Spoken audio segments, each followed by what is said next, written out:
GV Prakash நடிப்பில் விஜய் இயக்கத்தில் watchman அப்படின்னு ஒரு படம் வந்திருக்கு. நம்மளை பார்த்து யூ வாட்ச்மேன் இந்த படம் அப்படின்னு சொல்லியிருக்கா அப்படிங்கிறத ஆடியன்ஸ் கேட்டு தெரிஞ்சுக்கலாம் வாங்க.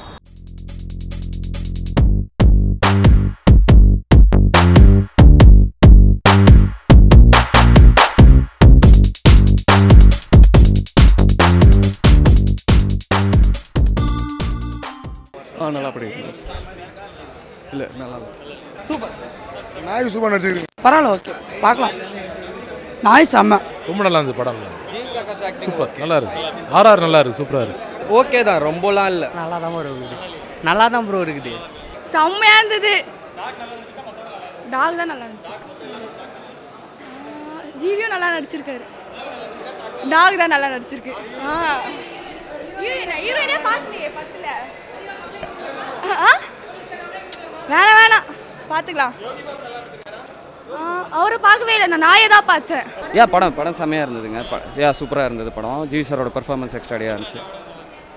குப்பத்ராஜாவோட இது சூப்பராக இருக்கும், பெட்டராக இருக்கும். அது ஒரு பேட்டர்னில் வந்து அது ஒரு லோக்கலான மூவி, இது வந்து ஒரு கிளாஸான மூவியாக இருக்கும், த்ரில்லராக இருக்கும். ரொம்ப கிறிஸ்ப் அண்ட் ஷார்ட்டாக இருந்துச்சு படம், ரொம்ப கிறிஸ்ப் அண்ட் ஷார்ட்டாக. ஃபஸ்ட்டு சூப்பராக இருந்துச்சு. இல்லை அதெல்லாம் கிடையாது. கிறிஸ்ப் அண்ட் ஷார்ட் அண்ட் ஸ்வீட்டாக இருந்துச்சு. ரொம்ப த்ரில்லிங்காக இருக்கும் படம். Comedy Yogi Babu sir, Munishkanth sir 2 பேர் கிட்ஸ் அண்ட் ஃபேமிலிக்கு பக்காவாக பிடிக்கிற ஒரு படம். எல்லாருமே அவங்கவுங்க பெர்ஃபார்மன்ஸ் கரெக்டாக கொடுத்துருக்காங்க. டாக், ஜிவி சார் ரெண்டுமே எல்லாமே மொத்தமாகவே வந்து சூப்பராக தான் இருக்கும். ஒரே ஒரு சாங் தான் இருக்குது, ப்ரமோ சாங் தான் இருக்குது. அதான் ஆமாம். அப்படி இல்லை, ஃபஸ்ட் ஹாஃபில் ஜிவி இருக்கார். ஒரு விஷயத்தை தேடி போகிறாரு, ஒரு விஷயத்துக்காக வந்து தேடி ஒரு வீட்டுக்குள்ளே போகிறாரு. அங்கே போயிட்டு அந்த நாய்கிட்ட லாக் ஆகிறாரு. பட் நாய்க்காக லாக் ஆகலை, அந்த நாய் தான் அவரை லாக் பண்ணி வீட்டுக்குள்ளே அனுப்பி விடுது. அந்த நாய் அவரை விட கொஞ்சம் நல்லா நடிச்சிருக்கு செகண்ட் ஹாஃபில். அதான் ஹீரோன்னு சொல்லலாம். ஆமாம் இல்லை அதுதான். இப்போ ஜிவி பார்த்தீங்கன்னா அவரோட காட்டில் மழை பெஞ்சிட்ருக்கு. நிறைய படம் கமிட் ஆகியிருந்தார் நாச்சேர் நடிக்கும் போது வந்து. சர்வதளமயம், இப்போ குப்பத்ராஜா, இப்போ வந்து பார்த்தீங்கன்னா வாட்ச்மேன், அடுத்தடுத்து படங்கள் ஒரு 10 படங்கள் வந்து ரிலீஸ் ஆகணும் 2 மாதத்தில். ஸோ அவருக்கு வந்து நல்லா நடிக்கிறாருன்றத விட ஒவ்வொரு படத்துலையும் கொஞ்சம் டிஃப்ரெண்ட்டாக காட்டார். அது மியூசிக் சம்மந்தப்பட்ட படம். குப்பத்ராஜா கொஞ்சம் லோக்கலான படம், இது வந்து கொஞ்சம் க்ரைம் த்ரில்லரான படம்.